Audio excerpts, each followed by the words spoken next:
श्री शिवाय नमस्तुभ्यम। शिवपुराण की कथा सुनने वाले सभी भक्तों का आज की कथा में हार्दिक स्वागत है। भगवान भोलेनाथ और माता पार्वती आपकी समस्त मनोकामनाओं को पूर्ण करें।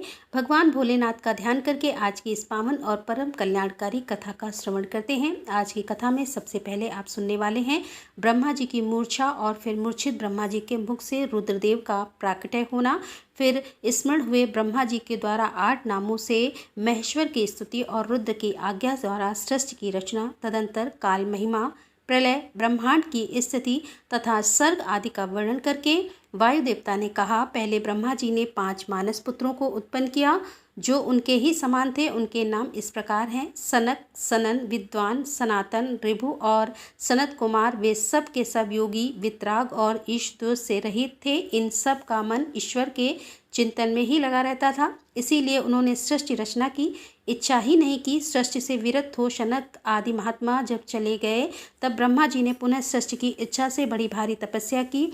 इस प्रकार दीर्घ काल तक तपस्या करने पर भी जब कोई काम ना बचा, तब उनके मन में दुख हुआ। उस दुख से क्रोध प्रकट हुआ और क्रोध से आविष्य होने पर ब्रह्मा जी के दोनों नेत्रों से आंसू की बूंदें गिरने लगी। उन अश्रु बिंदुओं से भूत प्रेत उत्पन्न हुए। अश्रु से उत्पन्न हुए उन सब भूत प्रेतों को देखकर ब्रह्मा जी ने अपनी निंदा की। उस समय क्रोध और मोह के कारण उन्हें तीव्र मूर्छा आ गई। क्रोध से आविश हुए प्रजापति ने मूर्छित होने पर अपने प्राण त्याग दिए। तब प्राणों के स्वामी भगवान नील लोहित रुद्र अनुपम कृपा प्रसाद प्रकट करने के लिए ब्रह्मा जी के मुख से वहां प्रकट हुए। उन जगदीश्वर प्रभु ने अपने को 11 रूपों में प्रकट किया और महादेव जी ने अपने उन महामना 11 स्वरूपों से कहा, बच्चों, मैंने लोक पर अनुग्रह करने के लिए तुम लोगों की सृष्टि की है, अतः तुम आलस रहित होकर संपूर्ण लोक की स्थापना हित साधन तथा प्रजा संतान की वृद्धि के लिए प्रयत्न करो। महेश्वर के ऐसा कहने पर वे रोने और चारों ओर दौड़ने लगे। रोने और दौड़ने के कारण उनका नाम रुद्र हुआ। जो रुद्र हैं वे निश्चय ही प्राण हैं और जो प्राण हैं वे महात्मा रुद्र हैं। तत्पश्चात ब्रह्मपुत्र महेश्वर ने दया करके मरे हुए देवता परमेश्वरी ब्रह्मा जी को पुनः प्राणदान दिया और ब्रह्मा जी के शरीर में प्राणों के लौट आने पर रुद्रदेव का मुख प्रसन्नता से खिल उठा।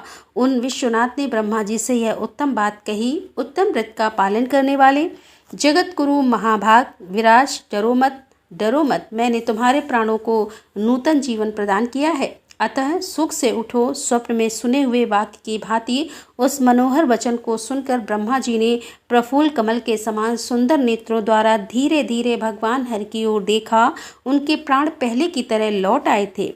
अतः ब्रह्मा जी ने दोनों हाथ जोड़कर स्नेह युक्त गंभीर वाणी द्वारा उनसे कहा, हे प्रभु, आप दर्शन मात्र से मेरे मन को आनंद प्रदान कर रहे हैं, अतः बताइए आप कौन हैं जो संपूर्ण जगत के रूप में स्थित हैं?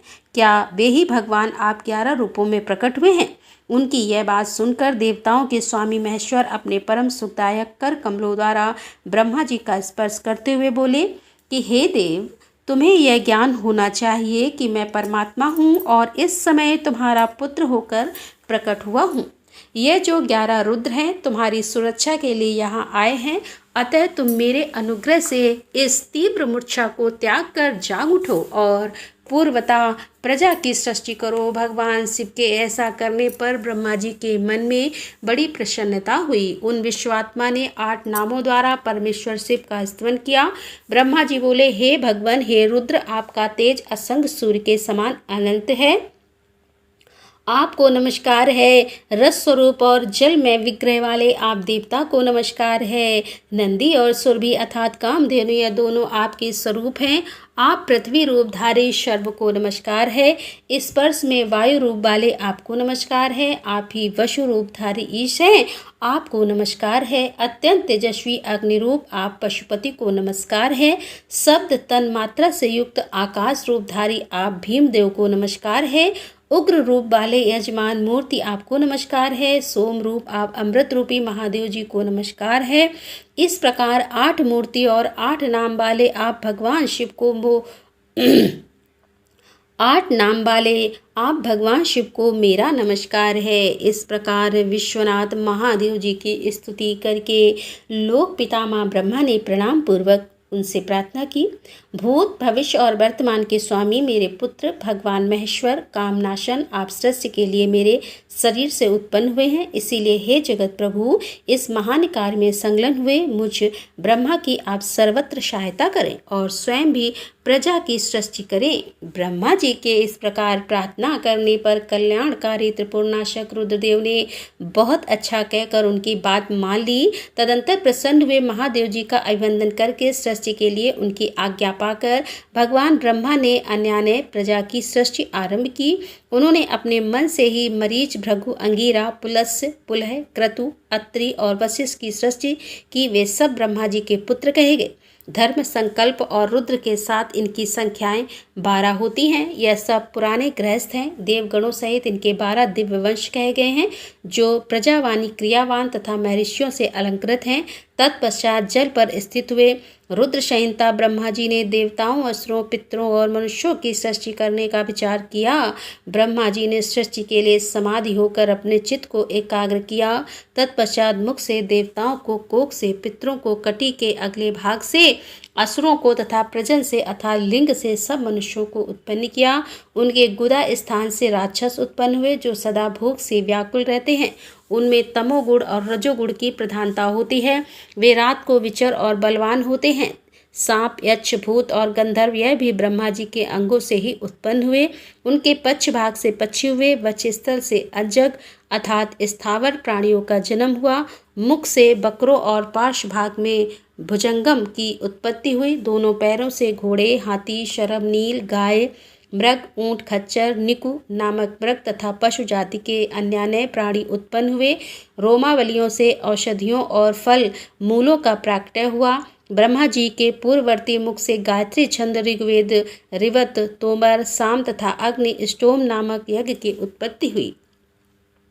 उनके दक्षिण मुख से यजुर्वेद, त्रिपुंद, तोम, बृहत, शाम और उक्त नामक यज्ञ की उत्पत्ति हुई। उन्होंने अपने पश्चिम मुख से सामवेद, जगती, छंद, सप्तदीप, वैरु, शाम और अंतिरा नामक यज्ञ को प्रकट किया। उनके उत्तरवर्ती मुख से एक विष स्तंभ, अर्थवेद, आपतोर, याम नामक यम, अनुष्टम, छंद और वैराज नामक साम का प्रादुर्भाव हुआ। उनके अंगों से और भी बहुत से छोटे बड़े प्राणी उत्पन्न हुए। उन्होंने यक्ष, पिशाच, गंधर्व, अप्सराओं के समुदाय, मनुष्य, किन्नर, राक्षस, पक्षी, पशु, मृग और सर्प आदि संपूर्ण नित्य एवं अनित्य स्थावर जंगम जगत की रचना की। उनमें से जिन्होंने जैसे जैसे कर्म पूर्व कल्पों में अपनाए थे, पुनः पुनः सृष्टि होने पर उन्होंने फिर उन्हीं कर्मों को अपनाया। उस समय वे अपनी पूर्व भावना से भावित होकर हिंसा, अहिंसा से युक्त मृदु, कठोर, धर्म, अधर्म तथा सत्य और मिथ्या कर्म को अपनाते हैं, क्योंकि पहले की वासना के अनुकूल कर्म ही उन्हें अच्छे लगते हैं। इस प्रकार विधाता ने ही स्वयं इंद्रियों के विषयभूत और शरीर आदि में विभिन्नताएं एवं व्यवहार की सृष्टि की है। उन पितामह ने कल्प के आरंभ में देवता आदि प्राणियों के नाम रूप तथा कार्य विस्तार को वेदोक्त वर्णन के अनुसार ही निश्चय किया।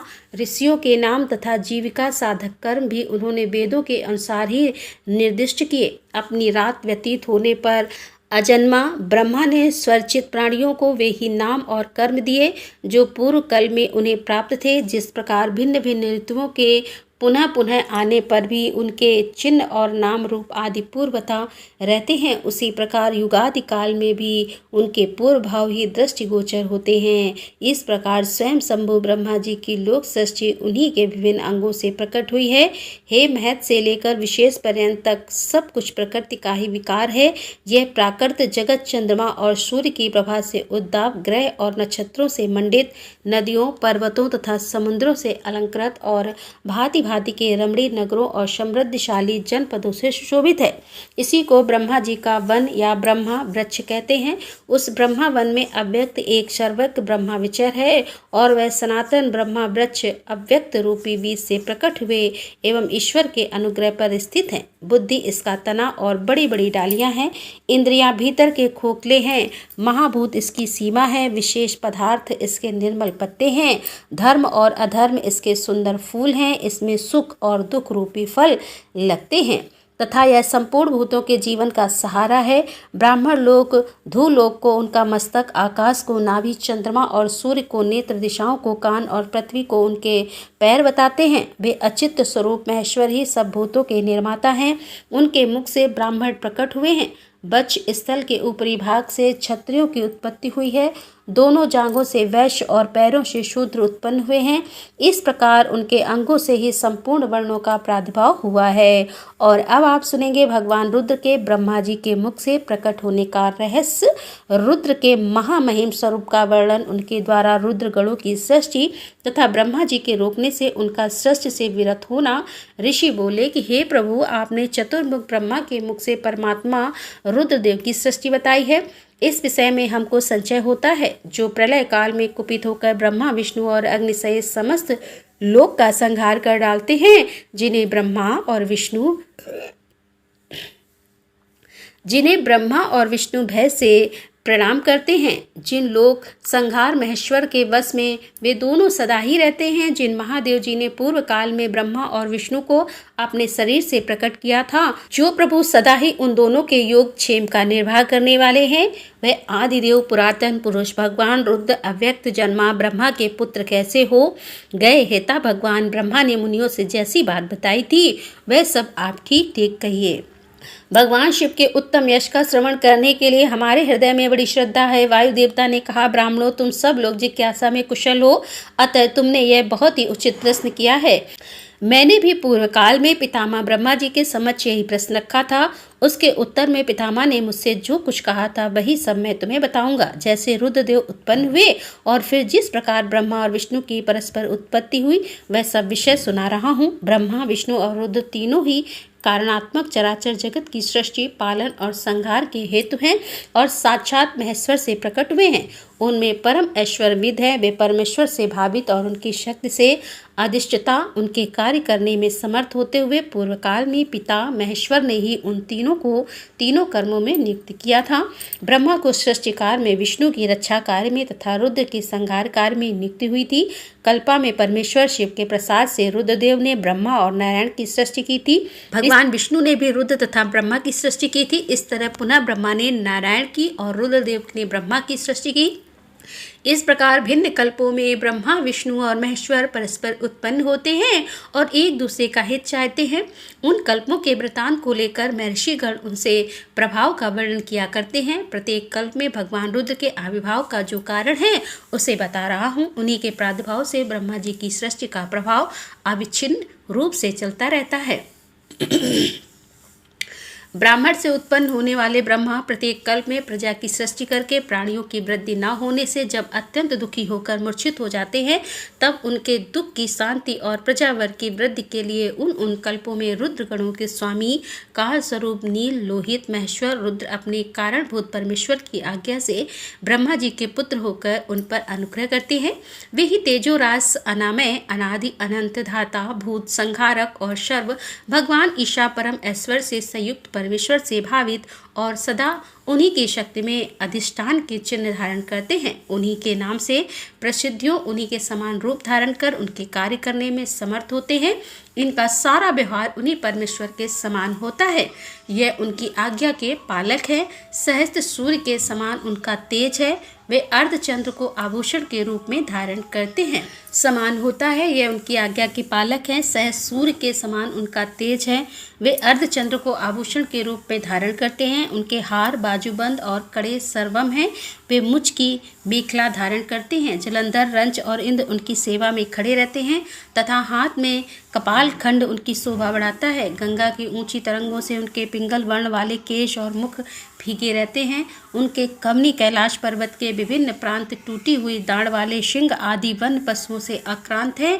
उनके बाएं कानों के पास गोलाकार कुंडल झेल मिलता रहता है और वे महान वृषभ पर सवारी करते हैं। उनकी वाणी महान मेघ की गर्जना के समान गंभीर है। कांति प्रचंड अग्नि के समान उद्दीप्त और बल पराक्रम भी महान है। इस प्रकार ब्रह्मपुत्र महेश्वर का विशाल रूप बड़ा भयानक है।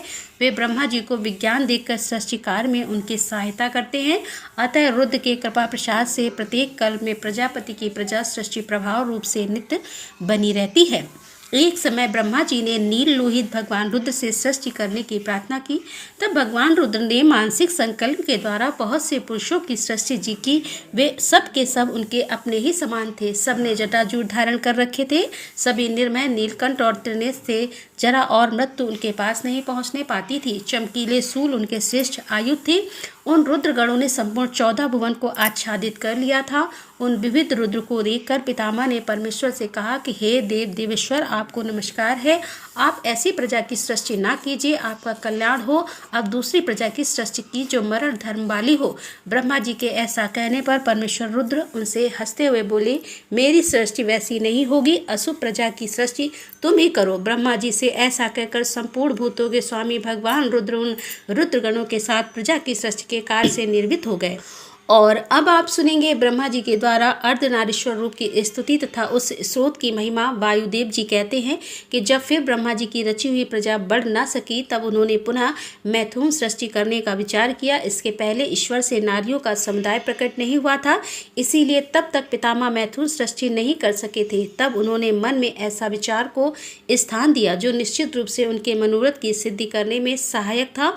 उन्होंने सोचा कि प्रजा की वृद्धि के लिए परमेश्वर से ही पूछना चाहिए, क्योंकि उनकी कृपा के बिना यह प्रजा बढ़ नहीं सकती। ऐसा सोचकर विश्वात्मा ब्रह्मा ने तपस्या करने की तैयारी की। तब जो आधा अनंता लोक भावनी सूक्ष्म तरा शुद्ध भाव गम्यों परमेश्वरी ब्रह्मा पर उनके पिता महादेव जी थोड़े ही समय में संतुष्ट हो गए। तदंतर अपने अन्न वर्चनीय अंश से किसी अद्भुत मूर्ति में आविष्ट होकर भगवान महादेव आधे शरीर से नारी और आधे शरीर से ईश्वर होकर स्वयं ब्रह्मा जी के पास गए। उन सर्वव्यापी सब कुछ देने वाले सत असत से रहित समस्त उपमा से शून्य शरणागत वत्सल और सनातन शिव को दंडवत प्रणाम करके ब्रह्मा जी उठे और हाथ जोड़कर महादेव जी तथा महादेव जी पार्वती की स्तुति करने लगे। ब्रह्मा बोले कि हे देव महादेव आपकी जय हो। हे ईश्वर हे महेश्वर आपकी जय हो। सर्वगुण श्रेष्ठ शिव आपकी जय हो। संपूर्ण देवताओं के स्वामी शंकर आपकी जय हो। प्रकृति रूपणी कल्याणमयी उमे आपकी जय हो। प्रकृति के नायके आपकी जय हो। प्रकृति से दूर रहने वाली हे देवी आपकी जय हो। हे प्रकृति सुंदरी आपकी जय हो। अमोघ महामाया और सफल मनोरथ वाले देव आपकी जय हो। जय हो। अमोघ महालीला और कभी व्यर्थ न जाने वाले महान बल से युक्त परमेश्वर आपकी जय हो। जय हो। संपूर्ण जगत की माता उमे आपकी जय हो। विश्व जगम आपकी जय हो। विश्व जगत धात्री आपकी जय हो। समस्त संसार की सखी सहाय के आपकी जय हो। हे प्रभु आपका ईश्वर तथा धाम दोनों सनातन है, आपकी जय हो। जय हो। आपका रूप और अंचर वर्ग भी आपकी ही भांति सनातन है, आपकी जय हो। जय हो। अपने 3 रूपों द्वारा 3 लोगों का निर्माण पालन और संहार करने वाली देवी आपकी जय हो। जय हो। तीनों लोकों अथवा आत्मा अंतराल और परमात्मा तीनों आत्माओं की नायके आपकी जय हो। हे प्रभु जगत के कारण तत्वों का प्रादुर्भाव और विस्तार आपकी कृपा दृष्टि के ही अधीन है, आपकी जय हो। प्रलय काल में आपकी उपेक्षा युक्त कटाक्षपूर्ण दृष्टि से जो भयानक आग प्रकट होती है उसके द्वारा सारा भौतिक जगत भस्म हो जाता है, आपकी जय हो। हे देवी आपके स्वरूप का सम्यक ज्ञान देवता आदि के लिए भी असंभव है, आपकी जय हो। आप आत्म तत्व के सूक्ष्म ज्ञान से प्रकाशित होती हैं, आपकी जय हो। हे ईश्वरी आपने स्थूल आत्मशक्ति से चराचर जगत को व्याप्त कर रखा है, आपकी जय हो। जय हो। हे प्रभु विश्व के तत्वों का समुदाय अनेक और एक रूप में आपके ही आधार पर स्थित है, आपकी जय हो। आपके श्रेष्ठ सेवकों का समूह बड़े बड़े असुरों के मस्तक पर पांव रखता है, आपकी जय हो। शरणागत की रक्षा करने में अतिशय समर्थ परमेश्वरी आपकी जय हो। संसार रूपी विश्व वृक्ष के उगने वाले अंकुर का उन्मूलन करने वाली हे उमे आपकी जय हो। प्रादेशिक ऐश्वर्य वीर और शौर्य का विस्तार करने वाले देव आपकी जय हो। विश्व से परे विद्वान देव आपने अपने वैभव से दूसरों के वैभव को तिरस्कृत कर दिया, आपकी जय हो। पंचविध मोक्ष रूप प्रसाद के प्रयोग द्वारा परमानंद में अमृत की प्राप्ति कराने वाले परमेश्वर आपकी जय हो। पंचविध पुरुषार्थ के विज्ञान रूप अमृत से परिपूर्ण स्रोत स्वरूपणी परमेश्वरी आपकी जय हो। अत्यंत भयानक संसार रूपी महारोग को दूर करने वाले वैद्य शिरोमणि आपकी जय हो। अनादि कर्म मल एवं अज्ञान रूपी अंधकार राशि को दूर करने वाली चंद्रिका रूपणी शिवे आपकी जय हो। त्रिपुर का विनाश करने के लिए कालागम स्वरूप महादेव आपकी जय हो। हे त्रिपुर भैरवी आपकी जय हो। तीनों गुणों से युक्त महेश्वर आपकी जय हो। तीनों गुणों का मर्दन करने वाली महेश्वरी आपकी जय हो। आदि सर्वज्ञ आपकी जय हो। सबको ज्ञान देने वाली देवी आपकी जय हो। प्रचुर दिव्य से शोभित देव आपकी जय हो। मनोवांछित वस्तु देने वाली देवी आपकी जय हो। हे भगवान हे देव, कहाँ तो आपका उत्कृष्ट धाम और कहाँ मेरी तुच्छ वाणी, तथापि भक्ति भाव से प्रलाप करते हुए मुझ सेवक के अपराध को आप क्षमा कर दे। इस प्रकार सुंदर उक्तियों द्वारा भगवान रुद्र और देवी का एक साथ गुणगान करके चतुर्मुख ब्रह्मा ने रुद्र रूप रुद्राणी को बारंबार नमस्कार किया। ब्रह्मा जी के द्वारा पठित यह पवित्र एवं उत्तम अर्धनारीश्वर शिव तथा पार्वती के हर्ष को बढ़ाने वाला है। जो मनुष्य भक्ति पूर्वक जिस किसी भी गुरु की शिक्षा से इस स्तोत्र का पाठ करता है वह शिव और पार्वती को प्रसन्न करने के कारण अपने अभिष्ट फल को प्राप्त कर लेता है। जो समस्त भुवन के प्राणियों को उत्पन्न करने वाले हैं, जिनके विक्रय जन्म और मृत्यु से रहित हैं, तथा जो श्रेष्ठ नर और सुंदर नारी के रूप में एक ही शरीर धारण करके स्थित हैं, उन कल्याणकारी भगवान शिव और शिवा को मैं प्रणाम करता हूँ। वायु देवता कहते हैं, तदंतर महादेव जी महामग की गर्जना के समान मधुर गंभीर मंगलदायिनी एवं मनोहर वाणी में बोले, ब्राह्मण तुमने इस समय प्रजाजनों की वृद्धि के लिए ही तपस्या की है। तुम्हारी इस तपस्या से मैं संतुष्ट हूँ और तुम्हें अभिष्ट वर देता हूँ। इस प्रकार परम उदार तथा स्वभाव मधुर वचन कहकर देवेश्वर हर ने अपने शरीर के वाम भाग से देवी रुद्राणी को प्रकट किया। जिन दिव्य गुण संपन्ना देवी को ब्रह्मवेता पुरुष परमात्मा शिव की पराशक्ति कहते हैं तथा जिनमें जन्म मृत्यु और जरा आदि विकारों का प्रवेश नहीं है, वे भवानी उस समय शिव के अंग से प्रकट हुई, जिनका परम भाव देवताओं को भी ज्ञात नहीं है। वे समस्त देवताओं की भी अधीश्वर देवी अपने स्वामी के अंग से प्रकट हुई। उस सर्वलोकेश्वरी परमेश्वरी को देखकर विराट पुरुष ब्रह्मा ने प्रणाम किया और उन सर्वत्र सर्वव्यापी सूक्ष्म सद श्रद्धाव से रहित और अपनी प्रभा से इस संपूर्ण जगत को प्रकाशित करने वाली पराशक्ति महादेवी से इस प्रकार प्रार्थना की। ब्रह्मा जी बोले, सर्व जगन मोहन उत्पन्न किया और प्रजा की सृष्टि के कार्य में लगाया। इनकी आज्ञा से मैं समस्त जगत की सृष्टि करता हूँ, किंतु देवी मेरे मानसिक संकल्प से रचे गए देवता आदि समस्त प्राणी बारंबार सृष्टि करने पर भी बढ़ नहीं रहे हैं। अतः अब मैं मैथुन सृष्टि करके ही अपनी सारी प्रजा को बढ़ाना चाहता हूँ। आपके पहले नारी कुल का प्रादुर्भाव नहीं हुआ था, इसीलिए नारी कुल की सृष्टि करने के लिए मुझ में शक्ति ही नहीं है। संपूर्ण शक्तियों का आविर्भाव आपसे ही होता है।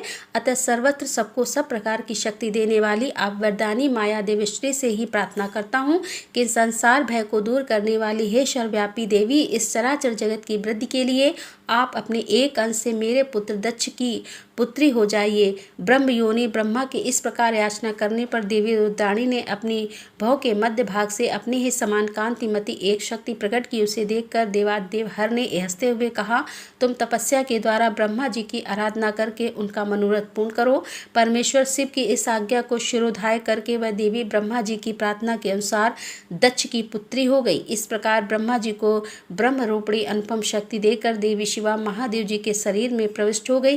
फिर महादेव जी भी अंतर्ध्यान हो गए। तभी से इस जगत के भीतर स्त्री जाति में भोग प्रतिष्ठित हुआ और मैथुन द्वारा प्रजा की सृष्टि का कार्य चलने लगा। इसमें ब्रह्मा जी को तो भी आनंद और संतोष प्राप्त हुआ। देवी से शक्ति के प्रादुर्भाव का यह सारा प्रसंग मैंने तुम्हें कह सुनाया है। प्राणियों की सृष्टि के प्रसंग में इस विषय का वर्णन किया गया है। यह प्रसंग पुण्य की वृद्धि करने वाला है, अतः अवश्य ही सुनने योग्य है। जो प्रतिदिन देवी से शक्ति के प्रादुर्भाव की इस कथा का कीर्तन करता है उसे सब प्रकार का पुण्य प्राप्त होता है तथा वह शुभ लक्षण पुत्र पाता है। और अब आप सुनेंगे भगवान शिव का पार्वती तथा पार्षदों के साथ मंदरांचल पर्वत पर जाकर रहना। शुंभ निशुंभ के वध के लिए ब्रह्मा जी की प्रार्थना से शिव का पार्वती को काली कहकर कुपित करना और काली का गौरी होने के लिए तपस्या के निमित्त जाने की आज्ञा मांगना। वायु देवता कहते हैं कि इस प्रकार महादेव जी से ही सनातन पराशक्ति को पाकर प्रजापति ब्रह्मा मैथुन सृष्टि करने की इच्छा लेकर स्वयं भी आधे शरीर से अद्भुत नारी और आधे शरीर से पुरुष हो गए। आधे शरीर से जो नारी उत्पन्न हुई थी वह उनसे शत्रुपा ही प्रकट हुई थी। वह ब्रह्मा जी ने अपने आधे पुरुष शरीर से विराट को उत्पन्न किया था। वे विराट पुरुष ही स्वयं भू मनु कहलाए थे। देवी शत्रुपा ने अत्यंत दुष्कर तपस्या करके उद्दीप्त यश वाले मनु को ही पति के रूप में प्राप्त किया। इसके पश्चात मनु के वंश तथा दक्ष यज्ञ विध्वंस आदि के प्रसंग सुनाकर वायु देवता ने यह बताया कि भगवान शंकर ने दक्ष तथा देवताओं के अपराध क्षमा कर दिए। तदंतर ऋषियों ने पूछा, प्रभु आपने गणों तथा देवी के साथ अंतर्ध्यान होकर भगवान शिव कहाँ गए, कहाँ रहे और क्या करके बिरहयु वायु देवता करके विरत हुए। वायु देवता बोले, महर्षियों, पर्वतों में श्रेष्ठ और विचित्र कंदरा से सुशोभित जो परम सुंदर मंद्रांचल है, वहीं अपनी तपस्या के प्रभाव से देवादिदेव महादेव जी का प्रिय निवास स्थान हुआ। उसने पार्वती और शिव को अपने सिर पर ढोने के लिए बड़ा भारी तप किया था और दीर्घ काल के बाद उसे उनके चरणारविंद के स्पर्श से सुख प्राप्त हुआ। उस पर्वत के सौंदर्य का विस्तार पूर्वक वर्णन सहस्त्र मुखों द्वारा 100 करोड़ों वर्षों में भी नहीं किया जा सकता। उसके सामने समस्त पर्वतों का सौंदर्य तुच्छ हो जाता है। इसीलिए महादेव जी ने देवी का प्रिय करने की इच्छा से उस अत्यंत रमणीय पर्वत को अपना अंतःपुर बना लिया। इस सर्वश्रेष्ठ पर्वत का स्मरण करके रव्य आश्रम के समीप स्थित हुए अंबिका सहित भगवान त्रिलोचन वहां से अंतर्ध्यान होकर चले गए और मंद्रांचल के उद्यान में पहुंचकर देवी सहित महेश्वर वहां की रमणीय तथा दिव्य अंतःपुर की भूमियों में रमण करने लगी। जब इस तरह कुछ समय बीत गया और ब्रह्मा जी की मैथुन सृष्टि के द्वारा जब प्रजाएं बढ़ गईं, तब शुंभ और निशुंभ नामक 2 दैत्य उत्पन्न हुए। वे परस्पर भाई थे। उनके तपोबल से प्रभावित होकर परमेष्ठी ब्रह्मा ने उन दोनों भाइयों को यह वर दिया था कि इस जगत के किसी भी पुरुष से तुम मारे नहीं जा सकोगे। उन दोनों ने ब्रह्मा जी से यह प्रार्थना की थी कि पार्वती देवी के अंश से उत्पन्न जो अयोनिजा कन्या उत्पन्न, जिसे पुरुष का स्पर्श तथा रति नहीं प्राप्त हुई हो तथा जो अलय क्रम से संपन्न हो, उसके प्रति काम भाव से पीड़ित होने पर हम युद्ध में उसी के हाथों मारे जाएं। उनकी इस प्रार्थना पर ब्रह्मा जी ने तथास्तु कहकर स्वीकृति दे दी। तभी से युद्ध में इंद्र आदि देवताओं को जीतकर उन दोनों ने जगत को अनीति पूर्वक वेदों के स्वाध्याय व सत्कार अर्थात यज्ञ आदि से रहित कर दिया। तब ब्रह्मा ने उन दोनों के वध के लिए देवेश्वर शिव से प्रार्थना की, प्रभु आप एकांत में देवी की निंदा करके भी जैसे तैसे उन्हें क्रोध उनके रूप रंग की निंदा से उत्पन्न हुई काम भाव से रहित कुमारी स्वरूपा शक्ति को निशुंभ और शुंभ के वध के लिए देवताओं को अर्पित कीजिए। ब्रह्मा जी के इस तरह प्रार्थना करने पर भगवान नील लोहित रुद्र एकांत में पार्वती को निंदा करते हुए मुस्कुरा कर बोले, तुम तो काली हो। तब सुंदर वर्ण वाली देवी पार्वती अपने श्याम वर्ण के कारण आक्षेप सुनकर कुपित हो उठी और पति देव से मुस्कुराकर समाधान रहित वाणी द्वारा बोली। देवी ने कहा, प्रभु यदि मेरे इस काले रंग पर आपका प्रेम नहीं है तो इतने दीर्घ काल से अपनी शिक्षा का आप दमन क्यों करते रहे। कोई स्त्री कितनी ही सर्वांग सुंदरी क्यों ना हो, यदि पति का उस अनुराग नहीं हुआ तो अन्य समस्त गुणों के साथ ही उसका जन्म लेना भी व्यर्थ हो जाता है। स्त्रियों की यह सृष्टि ही पति के भोग का प्रधान अंग है। यदि वह उससे ही वंचित हो गई तो इसका और कहाँ उपयोग हो सकता है। इसीलिए आपने ये जिसकी निंदा की है उस रंग में दूसरा वर्ण ग्रहण करूंगी अथवा स्वयं ही मिट जाऊंगी। ऐसा कहकर देवी पार्वती सैया से उठकर खड़ी हो गई और तपस्या के लिए दृढ़ निश्चय करके गदगद कंठ से जाने की आज्ञा मांगने लगी। इस प्रकार प्रेम भंग होने से भयभीत होकर भूतनाथ भगवान शिव स्वयं भवानी को प्रणाम करते हुए ही बोले। भगवान शिव ने कहा, प्रिय मैंने कीड़ा या मनोविनोद के लिए ही यह बात कही है।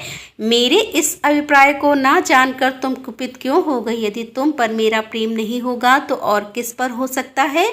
तुम इस जगत की माता हो और मैं पिता अर्थात अधिपति हूँ। फिर तुम पर मेरा प्रेम ना होना कैसे संभव हो सकता है। हम दोनों का वह प्रेम भी क्या कामदेव की प्रेरणा से हुआ है? कदापि नहीं, क्योंकि कामदेव की उत्पत्ति से पहले ही जगत की उत्पत्ति हुई और कामदेव की सृष्टि तो मैंने साधारण लोगों के रति के लिए की है। कामदेव मुझे साधारण देवता के समान मानकर मेरा कुछ कुछ तिरस्कार करने लगा, अतः मैंने उसे भस्म कर दिया। हम दोनों का यह लीला विहार भी जगत की रक्षा के लिए ही है, अतः उसी के लिए आज मैंने तुम्हारे प्रति यह परिहास युक्त बात कही थी। मेरे इस कथन की सत्यता तुम पर शीघ्र ही प्रकट हो जाएगी। देवी ने कहा, भगवान पति के प्यार से वंचित होने पर जो नारी अपने प्राणों का भी परित्याग नहीं कर देती, वह कुलांग और शुभ लक्षणा होने पर भी सत्य पुरुष द्वारा निंदनीय समझी जाती है। मेरा शरीर गौर वर्ण का नहीं है, इस बात को लेकर आपको बहुत खेद होता है, अन्यथा कीड़ा या परिहास में भी आपके द्वारा मुझे काली कलूटी कहा जाना कैसे संभव हो सकता है। मेरा कालापन आपको प्रिय नहीं है, इसीलिए यह सत्पुरुष द्वारा भी निंदनीय है। अतः तपस्या द्वारा इसका त्याग किए बिना अब मैं यहाँ रह ही नहीं सकती। शिव बोले, यदि अपनी समता को लेकर तुम्हें इस तरह संताप हो रहा है तो इसके लिए तपस्या करने की क्या आवश्यकता है। तुम मेरी या अपनी इच्छा मार्ग से ही दूसरे वर्ण से युक्त हो जाओ। देवी ने कहा, मैं आपसे अपने रंग का परिवर्तन नहीं चाहती, स्वयं भी इसे बदलने का संकल्प भी नहीं कर सकती। अतः तपस्या द्वारा ब्रह्मा जी की आराधना करके ही मैं शीघ्र गौरी हो जाऊंगी। शिव बोले, महादेवी, पूर्व काल में मेरी ही कृपा से ब्रह्मा को ब्रह्मपद की प्राप्ति हुई थी, अतः तपस्या द्वारा उन्हें बुलाकर तुम क्या करोगी। देवी ने कहा, इसमें संदेह नहीं है कि ब्रह्मा आदि समस्त देवताओं को आपसे ही उत्तम पदों की प्राप्ति हुई है, तथापि आपकी आज्ञा पाकर मैं तपस्या द्वारा ब्रह्मा जी की आराधना करके ही अपना अविष्ट चिंतन की पुत्री हुई थी। तब तपस्या द्वारा ही मैंने आप जगदीश्वर को पति के रूप में प्राप्त किया था। इसी प्रकार आज भी तपस्या द्वारा ब्राह्मण को संतुष्ट करके मैं गौरी होना चाहती हूँ। ऐसा करने में यहाँ क्या दोष है, वह बताइए। महादेवी के ऐसा कहने पर वामदेव मुस्कुराते हुए चुप रह गए और देवताओं का कार्य सिद्ध करने की इच्छा से उन्होंने देवी को रोकने के लिए हट भी नहीं किया। और अब आप सुनेंगे पार्वती की तपस्या का व्याघ्र पर उनकी कृपा, ब्रह्मा जी का उनके पास आना और देवी के साथ उनका वार्तालाप, देवी के द्वारा काली त्वचा का त्याग और उसके कृष्ण वर्णा कुमारी कन्या के रूप में उत्पन्न हुई कौशिकी के द्वारा शुंभ निशुंभ का वध। वायु देवता कहते हैं कि मैं ऋषियों तदंतर पतिव्रता माता पार्वती पति की परिक्रमा करके उनके वियोग से होने वाले दुख को किसी तरह रोककर हिमालय पर्वत पर चली गई। उन्होंने पहले सखियों के साथ जिस स्थान पर तप किया था उस स्थान से उनका प्रेम हो गया था, अतः फिर उसी को उन्होंने तपस्या के लिए चुना। तदंतर माता पिता के घर जाकर उनका दर्शन और प्रणाम करके उन्हें सब समाचार बताकर उनकी आज्ञा लेकर उन्होंने सारे आभूषण उतार दिए और फिर तपोवन में जाकर स्नान के पश्चात तपस्वी का परम पावन वेश धारण करके अत्यंत तीव्र एवं परम दुष्कर तपस्या करने का संकल्प किया। वे मन ही मन सदा पति के चरणारविंद का चिंतन करती और किसी क्षणिक लिंग में उन्हीं का ध्यान करके पूजन की वाह विधि के अनुसार जंगल के फल फूल आदि उपकरणों द्वारा तीनों में उनका पूजन करती थी। भगवान शंकर ही ब्रह्मा का रूप धारण करके मेरी तपस्या का फल मुझे देंगे, ऐसा दृढ़ विश्वास रखकर वे प्रतिदिन तपस्या में लगी रहती थी। इस तरह तपस्या करते करते जब बहुत समय बीत गया, तब एक दिन उनके पास कोई बहुत बड़ा व्याकुल आते ही उस दुरात्मा का शरीर जड़त हो गया। वह उनके समीप चित्रलिखित सा दिखाई देने लगा। दुष्ट भाव के पास आए हुए उस व्याघ्र को देखकर भी देवी पार्वती साधारण नारी की भांति स्वभाव से विचलित नहीं हुई। उस व्याघ्र के सारे अंग अकड़ गए थे। वह भूख से अत्यंत पीड़ित हो रहा था और यह सोचकर कि यही मेरा भोजन है, निरंतर देवी की ओर देख ही रहा था कि देवी के सामने खड़ा खड़ा वह उनकी उपासना भी करने लगा। इस तरह देवी के हृदय से सदा यही भाव आता था कि यह व्याघ्र मेरा ही उपासक है, दुष्ट वन जंतु से मेरी रक्षा करने वाला है। यह सोचकर वे उस पर कृपा करने लगी। उन्हीं की कृपा से उसके तीनों दोनों प्रकार के मल तत्काल नष्ट हो गए। फिर तो उस व्याघ्र को सहसा देवी के स्वरूप का बोध हुआ। उसकी भूख मिट गई और उसके अंगों की जड़ता भी दूर हो गई, साथ ही उसकी जन्म सिद्धि दुष्टता भी नष्ट हो गई और उसे निरंतर तृप्ति बनी रहने लगी। उस समय उत्कृष्ट रूप से अपनी कृतार्थ का अनुभव करके वह तत्काल भक्त हो गया और उन परमेश्वरी की सेवा करने लगा। अब वह अन्य दुष्ट जंतुओं को खदेड़ता होता हुआ तपोवन में विचरने लगा। इधर देवी की तपस्या बढ़ी और तीव्र से तीव्र तर होती गई। देवता शुंभ आदि दैत्यों के दुराग्रह से दुखी होकर ब्रह्मा जी की शरण में गए। उन्होंने शत्रु पीड़न जनित अपने दुख का उनसे निवेदन किया। शुंभ और निशुंभ वरदान पाने के घमंड से देवताओं को जैसे तैसे दुख देते थे। वह सब सुनकर ब्रह्मा जी को उन पर बड़ी दया आई। उन्होंने दैत्य वध के लिए भगवान शंकर के साथ हुई बातचीत का स्मरण करके देवताओं के साथ देवी के तपोवन को प्रस्थान किया। वहां सूर्य श्रेष्ठ ब्रह्मा ने उत्तम तप में परिनिष्ठित परमेश्वरी पर्वत को देखा। वे संपूर्ण जगत की प्रतिष्ठा से जान पड़ती थी। अपने श्री हरि तथा रुद्रदेव के भी जन्मदाता पिता महामहेश्वर की भार्या आर्या जगन माता गिरिराज नंदिनी पार्वती जी को ब्रह्मा जी ने प्रणाम किया। देवगणों के साथ ब्रह्मा जी को आया देखकर देवी ने उनके योग्य अर्घ देकर स्वागत आदि के द्वारा उनका सत्कार किया। बदले में उनका भी सत्कार और अभिनंदन करके ब्रह्मा जी अनजान की भांति देवी की तपस्या का कारण पूछने लगे। ब्रह्मा जी बोले, देवी, इस तीव्र तपस्या के द्वारा आप यहाँ किस अभिष्ट मनोरथ की सिद्धि करना चाहती हैं? तपस्या के संपूर्ण फलों की सिद्धि तो आपके ही अधीन है और जो समस्त लोकों के स्वामी हैं उन्हीं परमेश्वर को पति के रूप में पाकर आपने अपनी तपस्या का संपूर्ण फल प्राप्त कर लिया है। अथवा यह सारा ही क्रियाकलाप आपका लीला विलास है। परंतु आश्चर्य की बात तो यह है कि आप इतने दिनों से महादेव जी के विरह को कष्ट कैसे सह रही हैं? देवी ने कहा, ब्राह्मण, जब सृष्टि के आदिकाल में महादेव जी से आपकी उत्पत्ति सुनी जाती तब समस्त प्रजा में प्रथम होने के कारण आप मेरे ज्येष्ठ पुत्र होते हैं। फिर जब प्रजा की वृद्धि के लिए आपके ललाट से भगवान शिव का प्रादुर्भाव हुआ तब आप मेरे पति के पिता और मेरे ससुर होने के कारण गुरुजनों की उच्च कोटि में आ जाते हैं। और जब मैं यह सोचती हूँ कि स्वयं मेरे पिता गिरिराज हिमालय आपके पुत्र हैं तब आप मेरे साक्षात पितामह लगते हैं। लोक पितामह इस तरह आप लोक यात्रा से विधाता हैं। अतः पूर्व में पति के साथ जो वृतांत घटित हुआ है उसे मैं आपके सामने कैसे कह सकूंगी? अतः यहाँ बहुत कहने से क्या लाभ? मेरे शरीर में जो यह कालापन है इसे सात्विक विधि से त्याग करके मेरे गौर वर्णा होना चाहती हूँ। ब्रह्मा जी बोले, देवी, इतने ही प्रयोजन के लिए आपने ऐसा कठोर तप क्यों किया? क्या इसके लिए आपकी इच्छा मात्र पर्याप्त नहीं थी? अथवा यह आपकी एक लीला ही है? जगत माता आपकी लीला भी लोकहित के लिए ही होती है। अतः आप इसके द्वारा मेरे एक अभिष्ट चिंतन उनको वर दे रखा है। इससे उनका घमंड बहुत बढ़ गया है और वे देवताओं को सता रहे हैं। उन दोनों को आपके ही हाथ से मारे जाने का वरदान प्राप्त हुआ है। अतः अब विलंब करने की कोई लाभ नहीं है। आप क्षण भर के लिए सुस्थिरा हो जाइए। आपके द्वारा जो शक्ति रची या छोड़ी जाएगी वही उन दोनों के लिए मृत्यु हो जाएगी। ब्रह्मा जी के इस प्रकार प्रार्थना करने पर गिरिराज कुमारी देवी पार्वती सहसा अपने काली त्वचा के आवरण को उतारकर और गौर वर्णा हो गई। त्वचा कोश काली त्वचा में आवरण रूप से त्यागी गई। जो उनकी शक्ति थी उसका नाम कौशिकी हुआ। वह काले मेघ के समान कांति वाली कृष्ण वर्णा कन्या हो गई। देवी की वह महामाया शक्ति ही योग निंद्रा और वैष्णवी कहलाती है। उसके 8 बड़ी बड़ी भुजाएं थीं। उसने उन हाथों में शंख, चक्र और त्रिशूल आदि आयुध धारण कर रखे थे। उन देवी के 3 रूप हैं, सौम्य, घोर और मिश्र। वह 3 नेत्रों से युक्त थी। उसने मस्तक पर अर्धचंद्र का मुकुट धारण कर रखा था। उसे पुरुष का स्पर्श तथा रति का योग प्राप्त नहीं था और वह अत्यंत सुंदरी देवी थी। देवी ने अपनी इस सनातन शक्ति को ब्रह्मा जी के हाथ में दे दिया। वही दैत्य प्रवर शुंभ और निशुंभ का वध करने वाली हुई। उस समय प्रसन्न हुए ब्रह्मा जी ने उस पराशक्ति को सवारी के लिए एक प्रबल सिंह प्रदान किया जो उनके साथ ही आया था। उस देवी के रहने के लिए ब्रह्मा जी ने बंदगिरी पर वास स्थान दिया और वहां नाना प्रकार के उपचारों से उनका पूजन किया। विश्वकर्मा ब्रह्मा के द्वारा सम्मानित हुए। वह शक्ति अपनी माता गौरी को और ब्रह्मा जी को क्रमशः प्रणाम करके अपने ही अंगों से उत्पन्न और अपने ही समान शक्तिशाली बहुसंख्य शक्तियों को साथ लेकर दैत्यराज शुंभ निशुंभ को मारने के लिए उद्यत होकर ही पर्वत पर चली गई।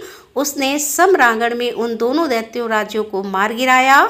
उस युद्ध का अन्यंत्र वर्णन हो चुका है, इसीलिए उसकी विस्तृत कथा यहाँ नहीं कही गई है। दूसरे स्थलों से उसकी उहा कर लेनी चाहिए।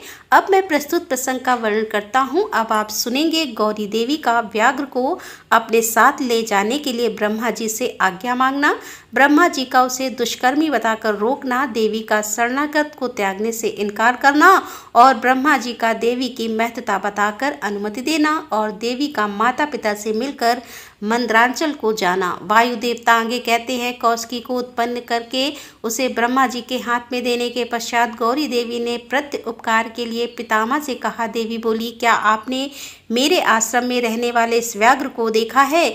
इसने दुष्ट जंतुओं से मेरे तपोवन की रक्षा की है और यह मुझ में अपना मन लगाकर अनन्य भाव से मेरा भजन करता रहता है। अतः इसकी रक्षा के लिए सिवा दूसरा कोई मेरा प्रिय कार्य नहीं है। यह मेरे अंतःपुर में विचारने वाला होगा। भगवान शंकर इसे प्रसन्नता पूर्वक गणेश्वर पद का प्रदान करेंगे। मैं इसे आगे करके सखियों के साथ यहाँ से जाना चाहती हूँ।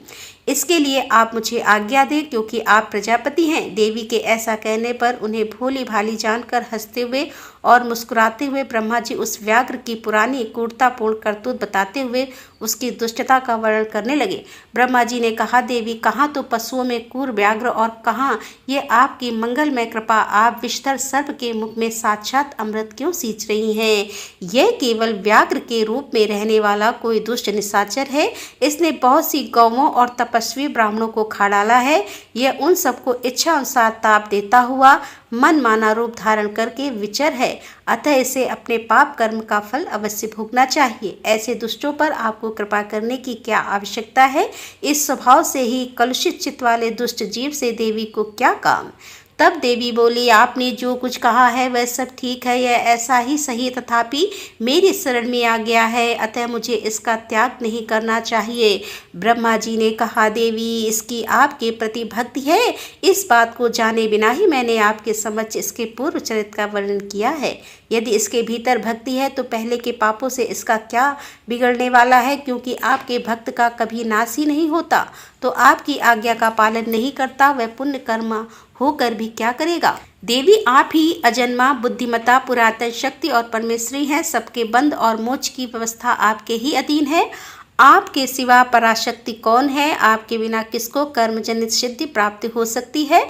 आप ही असंख्य रुद्रों को विविध शक्ति रहित करता, काम करने में कौन भी सफलता प्राप्त करेगा? भगवान विष्णु को, मुझको तथा अन्य देवता, दानव और राक्षसों को उन ऐश्वर्य की प्राप्ति कराने के लिए आपकी आज्ञा ही कारण है। असंख्य ब्रह्मा, विष्णु तथा रुद्र जो आपकी आज्ञा का पालन करने वाले हैं, बीत चुके हैं और भविष्य में भी होंगे। वे देवेश्वरी आपकी आराधना किए बिना हम सबसे श्रेष्ठता भी धर्म आदि चारों पुरुषार्थ की प्राप्ति नहीं कर सकते। आपके संकल्प से ब्रह्मा व्रत काल त्यास अर्थात फेर बदल भी हो जाता है, अर्थात ब्रह्मा स्थावर वृक्ष आदि हो जाता है और स्थावर ब्रह्मा, क्योंकि पुण्य और पाप के फलों की व्यवस्था आपके ही की है। आप ही जगत के स्वामी परमात्मा शिव की अनादि, अम्य और अनंत आदि सनातन शक्ति हैं। आप संपूर्ण लोक यात्रा का निर्वाह करने के लिए किसी अद्भुत मूर्ति में आविष्ट होकर नाना प्रकार के भाव में क्रीड़ा करती हैं। भला आपको ठीक ठीक कौन जानता है? अतः यह पापाचारी व्याघ्र भी आज आपकी कृपा से परम सिद्धि प्राप्त करे, इसमें कौन बाधक हो सकता है? इस प्रकार उनके परम तत्व का स्मरण कराकर ब्रह्मा जी ने जब उचित प्रार्थना की, तब गौरी देवी तपस्या से निर्वित हुई। तदंतर देवी की आज्ञा लेकर ब्रह्मा जी अंतर्ध्यान हो गए। फिर देवी ने अपने वियोग को न सह सकने वाले माता पिता मैना और हिवा का दर्शन करके उन्हें प्रणाम किया तथा उन्हें नाना प्रकार के आश्वासन दिया। इसके बाद देवी ने तपस्या के प्रेमी तपोवन के वृक्षों को देखा। उनके सामने फूलों की वर्षा कर रहे थे। ऐसा जान पड़ता था कि मानो उनसे होने वाले वियोग के शोक से पीड़ित होकर वे आंसू बहा रहे हों। अपनी शाखाओं पर बैठे हुए बेगम के कलरों के ब्याज से मानो भी व्याकुलता पूर्वक नाना प्रकार से दीनतापूर्ण विलाप कर रहे थे। तदंतर पति के दर्शन के लिए उतावली होकर उस व्याघ्र को औरस पुत्र की भांति स्नेह से आगे करके सखियों से बातचीत करती हुई और देह की दिव्य प्रभा से दशों दिशाओं को उद्दीप्त करती हुई गौरी देवी मंद्रांचल को चली गई, जहाँ संपूर्ण जगत के आधार सृष्टा पालक और संहारक पतिदेव महेश्वर विराजमान थे। और अब आप सुनेंगे मंदरांचल पर्वत पर गौरी देवी का स्वागत महादेव जी के द्वारा उनके और अपने उत्कृष्ट स्वरूप एवं अविच्छिन्न तथा देवी के साथ हुए व्याघ्र को उनका गणाध्यक्ष बनाकर अंतःपुर के द्वार पर सोमंदी नाम से प्रतिष्ठित करना। ऋषियों ने पूछा कि अपने शरीर को दिव्य गौर वर्ण से युक्त बनाकर गिरिराज कुमारी देवी पार्वती ने जब मंदरांचल प्रदेश में प्रवेश किया तब वे अपने पति से किस प्रकार मिली, प्रवेश काल में उनके भवन द्वार पर पहले गणेश्वर ने क्या किया तथा महादेव जी ने भी उन्हें देखकर उस समय उनके साथ कैसा बर्ताव किया। वायु देवता ने कहा, जिस प्रेम गर्वित रस के द्वारा अनुरागी पुरुषों के मन का हरण हो जाता है उस परम रस का ठीक ठीक वर्णन करना असंभव है। जिस प्रेम गर्भित रस के द्वारा अनुरागी पुरुषों के मन का हरण हो जाता है उस परम रस का ठीक ठीक वर्णन करना असंभव है। द्वारपाल बड़ी उतावली से राह देखते थे। उनके साथ ही महादेव जी भी देवी के आगमन के लिए उत्सुक थे और जब वे भवन में प्रवेश करने लगी तब सकित होकर उन प्रेम जनित भावों से वे उनकी ओर देखने लगी। देवी भी उनको उन्हीं भावों से देख रही थी। उस समय उस भवन में रहने वाले श्रेष्ठ पार्षदों ने देवी को वंदना की। फिर देवी ने फिना युक्त वाणी द्वारा भगवान त्रिलोचन को प्रणाम किया। वे प्रणाम करके अभी उठने भी नहीं पाई थी कि महादेव जी ने उन्हें दोनों हाथों से पकड़कर आनंद के साथ हृदय से लगा लिया। फिर मुस्कुराते हुए एक डक नेत्रों से उनके मुख चंद्र की सुधा का पान सा करने लगे। फिर उनसे बातचीत करने के लिए उन्होंने पहले अपनी ओर से ही वार्ता आरंभ की। देवादिदेव महादेव जी बोले, शर्वांक सुंदरी प्रिय, क्या तुम्हारी वह मनोदशा दूर हो गई जिसके रहते तुम्हारे क्रोध के कारण मुझे अनुनय विनय का कोई उपाय नहीं सूझता था। यदि साधारण लोगों की भांति हम दोनों में भी एक दूसरे के अप्रिय का कारण विद्यमान है तब तो इस चराचर जगत का नाश हुआ ही समझना चाहिए। मैं अग्नि के मस्तक पर स्थित हूँ और तुम सोम के, हम दोनों से ही यह अग्नि सोमा क्रम जगत प्रतिष्ठित है। जगत के हित के लिए स्वेच्छा से शरीर धारण करके विचारने वाले हम दोनों के वियोग में यह जगत निराधार हो जाएगा। इसमें शास्त्र और युक्त से निश्चित किया हुआ दूसरा हेतु भी है। यह स्थावर जंगम रूप जगतवाणी और अर्थ में ही है। तुम साक्षात वाणी में अमृत हो और मैं अर्थ में परम अमृत हूँ। यह दोनों अमृत एक दूसरे से क्लिक कैसे हो सकते हैं? तुम मेरे स्वरूप का बोध कराने वाली विद्या हो और मैं तुम्हारे दिए हुए विश्वास रूप बोध से जानने योग्य परमात्मा हूँ। हम दोनों क्रमशः विद्याम और विद्या अपमा हैं। फिर हम दोनों में वियोग होना कैसे संभव है? मैं अपने प्रत्य से जगत की सृष्टि और संहार नहीं करता। एकमात्र आज्ञा से ही सबकी सृष्टि और संहार उपलब्ध होते हैं। वह अत्यंत गौरवपूर्ण आज्ञा तुम ही हो। ऐश्वर्य का एकमात्र सार ज्ञाता अर्थात शासन है, क्योंकि वही स्वतंत्रता का लक्षण है। आज्ञा से वियुक्त होने पर मेरा ऐश्वर्य कैसा होगा?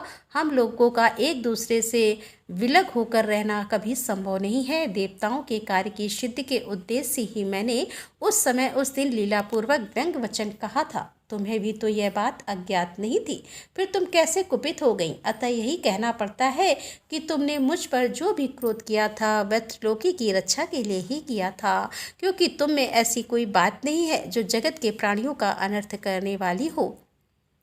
इस प्रकार प्रिय वचन बोलने वाली साक्षात परमेश्वर शिव के प्रति श्रृंगार रस से सर्वभूतेश उत्तर ना दे सकी। केवल कौशिकी के यश का वर्णन छोड़कर और उन्होंने कुछ नहीं कहा। देवी ने कौशिकी के विषय में जो कुछ कहा उसका वर्णन करता हूँ।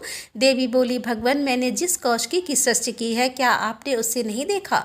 वैसी कन्या ना तो इस लोक में हुई है और ना होगी। यूँ कहकर देवी ने उसके विंध्य पर्वत पर निवास करने तथा सम्रांगण में शुंभ और निशुंभ का वध करने, उन पर विजय पाने का प्रसंग सुनाकर उसके बल पराक्रम का वर्णन किया। साथ ही यह भी बताया कि वह उपासना करने वाले लोगों को सदा प्रत्यक्ष फल देती है तथा निरंतर लोगों की ही रक्षा करती रहती है। इस विषय में ब्रह्मा जी आपको आवश्यक बातें बताएंगे। उस समय इस प्रकार बातचीत करती हुई देवी की आज्ञा से ही एक सखी ने उस व्याघ्र को लाकर उनके सामने खड़ा कर दिया। उसे देखकर देवी कहने लगी कि देव, यह व्याघ्र मैं आपके लिए भेंट लाई हूँ। आप इसे देखिए। इसके समान मेरा उपासक दूसरा कोई नहीं है। इसने दुष्ट जंतुओं के समूह से मेरे तपोवन की रक्षा की थी। यह मेरा अत्यंत भक्त है और अपने रक्षात्मक कार्य से मेरा विश्वास पात्र बन गया है। मेरी प्रसन्नता के लिए अपना देश छोड़कर यहाँ आ गया है। हे महेश्वर, यदि मेरे आने से आपको प्रसन्नता हुई है और यदि आप मुझसे अत्यंत प्रेम करते हैं तो मैं चाहती हूँ कि यह नंदी की आज्ञा से मेरे अंतःपुर के द्वार पर अन्य रक्षकों के साथ उन्हीं के चिन्ह धारण करके सदा स्थित रहें। वायुदेव कहते हैं, देवी के इस मधुर और अंत गोकत्वा प्रेम बढ़ाने वाले शुभ वचन को सुनकर महादेव जी ने कहा कि मैं बहुत प्रसन्न हूँ। फिर तो वह व्याघ्र उसी क्षण लचक हुई स्वर्ण जट वेद की छड़ी, रत्नों से जड़ विचित्र कवच, सर्प किसी आकृति वाली छुरी तथा रक्ष कुंचित वेश धारण किए गणाध्यक्ष देवी को पलंग पर बिठाकर उस समय सुंदर अलंकारों से स्वयं ही उनका श्रृंगार किया। ऋषियों ने पूछा, प्रभु पार्वती देवी का समाधान करते हुए महादेव जी ने यह बात क्यों कही कि संपूर्ण विश्व अग्नि सो मामत्व एवं वार्गत्वक्यम है, ऐश्वर्य का सार एकमात्र आज्ञा ही है और वह आज्ञा तुम हो। अतः इस विषय में हम क्रमशः यथार्थ बातें सुनाना चाहते हैं। वायुदेव बोले, महर्षियों, रुद्रदेव का जो घोर तेजोमय शरीर है उसे अग्नि कहते हैं और अमृत से सोम शक्ति का स्वरूप है, क्योंकि शक्ति का शरीर शांति काक है और जो अमृत है वह प्रतिष्ठा नामक कला है। लेकिन जो तेज है वह साक्षात विद्या नामक कला है। संपूर्ण सूक्ष्म भूतों में वे ही दोनों रस और तेज है। तेज की वृत्ति प्रकार की एक सूर्य रूपा है और दूसरी अग्नि रूपा है। इस तरह रस वृत्ति भी दो प्रकार की है, एक सोम रूपणी और दूसरी जल रूपणी। तेज विद्युत आदि के रूप में उपलब्ध होता है तथा रस मधुर आदि के रूप में तेज और रस के भेदों ने ही इस चराचर जगत को धारण कर रखा है। अग्नि से अमृत की उत्पत्ति होती है और अमृत स्वरूप घी से अग्नि की वृद्धि होती है। अतः अग्नि और सोम की दी हुई आहुति जगत के लिए हितकारी संपत्ति भविष्य का उत्पादन करती है। वर्षा शस्य को बढ़ाती है। इस प्रकार वर्षा से ही भविष्य का प्रादुर्भाव होता है, जिससे यह अग्निशोमात्म जगत टिका हुआ है। अग्नि वहाँ तक ऊपर को प्रचित होती है जहाँ तक सोम संबंधी परम अमृत विद्यमान है और जहाँ तक अग्नि का स्थान वहाँ तक सोम संबंधी अमृत नीचे को झरता है। इसीलिए कालागम नीचे है और शक्ति ऊपर। जहाँ तक अग्नि है उसकी गति ऊपर की ओर है और जो जल का आपालावन है उसकी गति नीचे की ओर है। आधार शक्ति ने ही इस ऊर्ध्वगामी कालागम को धारण कर रखा है तथा निम्नगामी सोम शिव शक्ति के आधार पर प्रतिष्ठित है। शिव ऊपर है और शक्ति नीचे तथा शक्ति ऊपर है और शिव नीचे। इस प्रकार शिव और शक्ति ने यहाँ सब कुछ व्याप्त कर रखा है। बारंबार अग्नि द्वारा जलाया हुआ जगत भस्म सात हो जाता है। यज्ञ का वीर है, भस्म को ही अग्नि का वीर कहते हैं। जो इस प्रकार भस्म के श्रेष्ठ स्वरूप को जानकर अग्नि इत्यादि मंत्रों द्वारा भस्म से स्नान करता है वह बधा हुआ जीव पास से मुक्त हो जाता है। अग्नि के वीर रूप भस्म को सोम ने आयोग युक्त के द्वारा फिर आपला च्वितपता किया है, इसीलिए वह प्रकृति के अधिकार से चला गया। यदि योग युक्त से शाक्त अमृत वर्षा के द्वारा उस भस्म का सब और आपलावन हो तो वह प्रकृति के अधिकारों को निर्वृत्त कर देता है। अतः इस तरह का अमृत प्लावन सदा मृत्यु का विजय पाने के लिए ही होता है। शिवागिरी का लाभ प्राप्त कर लिया उसकी मृत्यु कैसे हो सकती है? जो अग्नि के इस गुहा स्वरूप को तथा पूर्व तैयारी ठीक ठीक जानता है वह अग्नि सोमात्म जगत को त्याग कर फिर वहाँ जन्म नहीं लेता। जो शिवगिरी को दग्ध करके शक्ति स्वरूपा समाम से योग मार्ग के द्वारा इसे आपला वित्पत करता है वह अमृत स्वरूप हो जाता है। इसी अभिप्राय को हृदय में धारण करके महादेव जी ने इस संपूर्ण जगत को अग्नि सोमात्म कहा था। उनका यह कथन सर्वदा उचित है। और अब आप सुनेंगे जगतवाणी और अर्ध रूप है, इसका प्रतिपादन वायु देवता कहते हैं। मैं ऋषियों अब यह बता रहा हूँ कि जगत की वाग अर्थात समकता की सिद्धि कैसे की गई। यह 6 अथवा अर्थात मार्गों का सम्यक ज्ञान है। मैं संक्षेप से ही कह रहा हूँ, विस्तार से नहीं। कोई भी ऐसा अर्थ नहीं है जो बिना शब्द का हो और कोई भी ऐसा शब्द नहीं है जो बिना अर्थ का हो। अतः समयानुसार सभी शब्द संपूर्ण अर्थों के बोधक है। प्रकृति है परिणाम, शब्द भावना और अर्थ भावना के भेद से 2 प्रकार का है। उसे परमात्मा शिव तथा पार्वती की प्राकृत मूर्ति कहते हैं। उनकी जो शब्द में विभूति है उसे विद्वान 3 प्रकार की बताते हैं, स्थूला, सूक्ष्मा और परास्थूला। वो है जो कानों को प्रत्यक्ष सुनाई देती है, जो केवल चिंतन में आती है उसे सूक्ष्मा कही गई है और जो चिंतन की सीमा से भी परे है उसे परा कहा गया है। वह शक्ति स्वरूप वही शिव तत्व के आश्रित रहने वाली पराशक्ति कही गई है। ज्ञान शक्ति के सहयोग से वही इच्छा की उपबलिका उसे दृढ़ करने वाली होती है। वह संपूर्ण शक्तियों की समाष्टि रूपा है और वही शक्ति तत्व के नाम से विख्यात होकर समस्त कार्य समूह की मूल प्रकृति मानी गई है। उसी को कुंडलिनी कहा गया है। वह विशुद्धात् परामाया व स्वरूप विभाग रहित होती हुई भी क्षय अथवा के रूप में विस्तार को प्राप्त होती है। इन क्षय अथवा में से 3 तो शब्द रूप है और 3 अर्थ रूप बताए गए हैं। सभी पुरुषों को आत्मशुद्धि के अनुरूप संपूर्ण तत्वों के विभाग से लय और भोग के अधिकार प्राप्त होते हैं। वे पूर्ण तत्व कलाओं द्वारा यथा योग प्राप्त है। परा प्रकृति के जो आदि में 5 प्रकार के परिणाम होते हैं वे ही निर्वत आदि कलाएं हैं। मंत्राधवा पदाधारी और व्यापक भाव बताया जाता है। संपूर्ण मंत्र पदों से व्याप्त है क्योंकि वे वाक्य रूप है। संपूर्ण पद भी वर्णों से व्याप्त है क्योंकि विद्वान पुरुष वर्णों के समूह को ही पद कहते हैं और वे वर्ण भी भुवन से व्याप्त हैं क्योंकि उन्हीं में उनकी उपलब्धि होती है। भुवन भी तत्वों के समूह द्वारा बाहर भीतर से व्याप्त है क्योंकि उनकी उत्पत्ति तत्वों से हुई है। उन कारण भू तत्वों से ही उनका आरंभ हुआ है। अनेक भवन उनके अंदर से ही प्रकट हुए हैं। उनमें से कुछ तो पुराणों में प्रसिद्ध है। अन्य भवनों का ज्ञान शिव संबंधी आगम से प्राप्त करना चाहिए। कुछ तत्व सांख्य और योग शास्त्र में भी प्रसिद्ध हैं। शिव शास्त्रों में प्रसिद्ध तथा दूसरे भी जो तत्व हैं वे सब के सब कलाओं द्वारा यथा योग व्याप्त है। परा प्रकृति के जो आदिकाल में 5 परिणाम हुए हैं वे ही निर्वत आदि कलाएं हैं। वे 5 कलाएं उत्तरोत्तर तत्वों से व्याप्त है। अतः पराशक्ति सर्वत्र व्यापक है। वह विभाग रहित होकर भी 6 अथवा धर्मों के रूप में विभक्त हैं। शक्ति से लेकर पृथ्वी तत्व पर्यंत संपूर्ण तत्वों का प्रादुर्भाव शिव तत्व से हुआ है। अतः जैसे घड़े आदि मिट्टी से व्याप्त है उसी प्रकार से वे सारे तत्व एकमात्र शिव से ही व्याप्त हैं। जो 6 अथवाओं से प्राप्त होने वाला है वही शिव का परम धाम है। 5 तत्वों के शोधन से व्याधपिन का शक्ति जानी जाती है। निर्वित कला के द्वारा रुद्रलोक पर्यंत ब्राह्मण की स्थिति का शोधन होता है। प्रतिष्ठा कला द्वारा उससे भी ऊपर जहाँ तक अव्यक्त की सीमा है वहाँ तक की शोध की जाती है। मध्यवर्ती विद्या कला द्वारा उससे भी ऊपर विदेश पर्यंत स्थान का शोधन होता है। शांति कला द्वारा उससे भी ऊपर के स्थान का तथा शांत तीता कला के द्वारा अथवा के अंत तक का शोधन हो जाता है। उसी को परम यम कहा गया है। यह 5 तत्व बताए गए हैं जिनसे संपूर्ण जगत व्याप्त है। वही सार्थकों को यह सब कुछ जानना चाहिए। जो अथवा की व्याप्तियों को न जानकर शोधन करना चाहता है वह शुद्ध से वंचित रह जाता है। उसके फल को नहीं पा सकता। उसका सारा परिश्रम व्यर्थ केवल नरक को ही प्राप्ति कराने वाला होता है।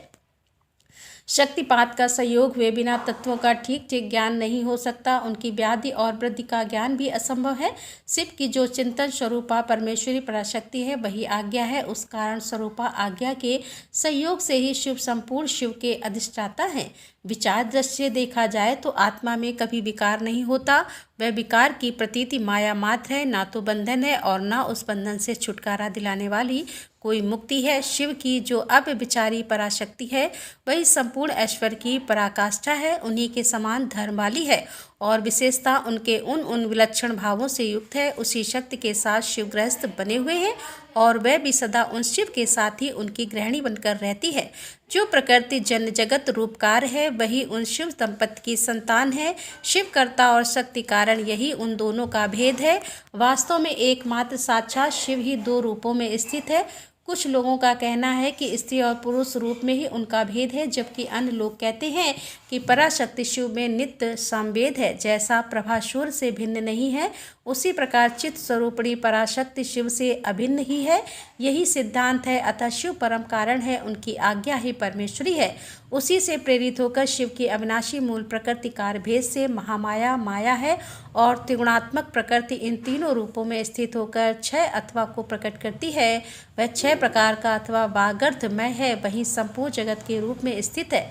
सभी शास्त्र समूह इसी भाव का विस्तार से प्रतिपादन करते हैं। तदंतर ऋषियों ने कई कारण दिखाकर पूछा, वायुदेव यदि शिव सदा शांत भाव से ही रहकर सब पर अनुग्रह करते हैं तो सभी की अभिलाषाओं को एक साथ ही पूर्ण क्यों नहीं कर देते?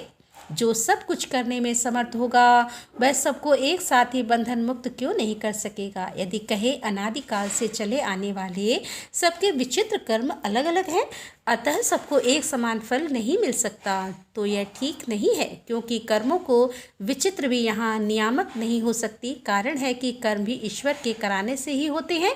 इस विषय में बहुत कहने से क्या लाभ।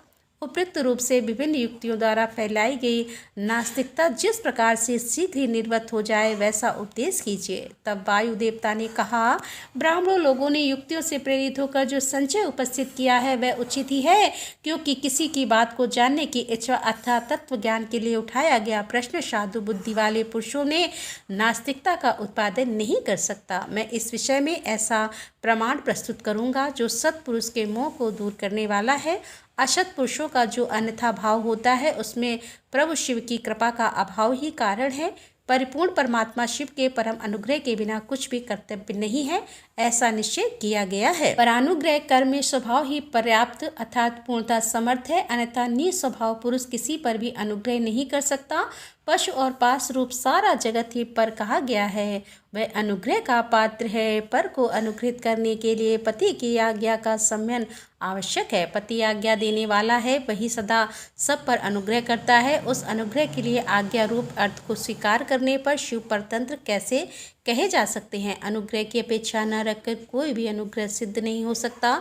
अतः स्वातंत्र शब्द के अर्थ की अपेक्षा न रखना ही अनुग्रह का लक्षण है। जो अनुग्रह है वह परतंत्र माना जाता है, क्योंकि पति के अनुग्रह के बिना उसे भोग और मोक्ष की प्राप्ति नहीं होती। जो मूर्त आत्मा है वे भी अनुग्रह के ही पात्र हैं, क्योंकि उनसे भी शिव की आज्ञा की निर्वत नहीं होती। वे भी शिव की आज्ञा से बाहर नहीं है। यहाँ कोई ऐसी वस्तु नहीं है जो शिव की आज्ञा के अधीन ना हो। सकल अर्थात सगुण या साकार होने पर भी जिसके द्वारा हमें निष्कल अर्थात निर्गुण या निराकार शिव की प्राप्ति होती है, उस मूर्ति या लिंग के रूप में साक्षात शिव ही विराज रहे हैं। वह शिव की मूर्ति है। यह बात तो उपचार से कही जाती है। जो साक्षात निष्फल तथा परम कारण रूप शिव हैं, वे किसी के द्वारा भी साकार अनुभव से उपलब्ध नहीं होते, ऐसी बात नहीं है। यहाँ प्रमाण गम्य होना उनके स्वभाव का उपादक नहीं है। प्रमाण अथवा प्रतीक मात्र से अपेक्षा बुद्धि का उदय नहीं होता। वे परम तत्व के उपल मात्र हैं, इसके सिवा उनका गौर कोई अभिप्राय नहीं है। कोई न कोई मूर्ति ही आत्मा का साक्षात उपलक्ष्य होती है। शिव की मूर्ति इस कथन का अभिप्राय यह है कि उस मूर्ति के रूप में परम शिव विराजमान है।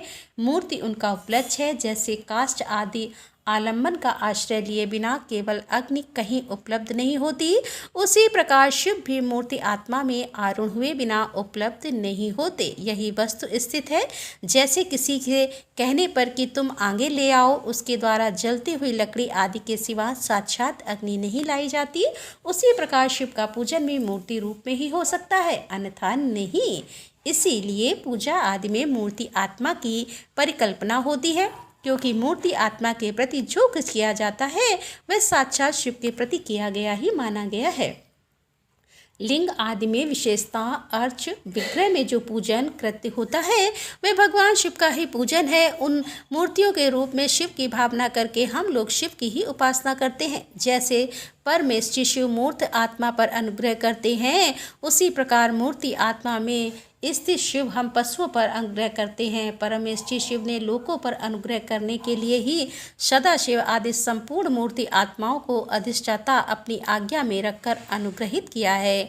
भगवान शिव सब पर अनुग्रह ही करते हैं, किसी का निग्रह नहीं करते, क्योंकि निग्रह करने वाले लोगों में जो दोष होते हैं वे शिव में असंभव हैं। ब्रह्मा आदि के प्रति जो निग्रह देखे गए हैं वे भी संकट मूर्ति शिव के द्वारा लोकहित के लिए ही किए गए हैं। विद्वानों की सृष्टि में निग्रह भी स्वरूप से दूषित नहीं है।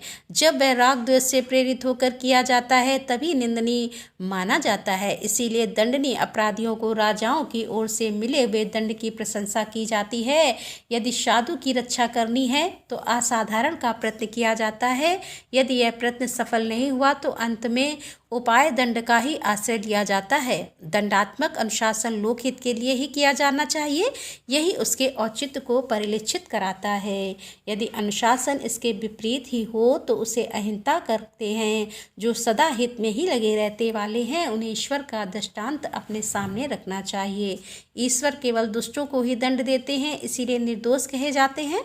अतः जो दुष्टों को ही दंड देता है वह उसी निग्रह कर्म को लेकर सत्पुरुष द्वारा लांछ कैसे किया जा सकता है। लोक में जहाँ कहीं भी निग्रह होता है वह यदि विदेश पूर्वक ना हो तभी श्रेष्ठ माना जाता है। जो पिता पुत्र को दंड देकर उसे अधिक शिक्षित बनाता है वह उससे द्वेष नहीं करता।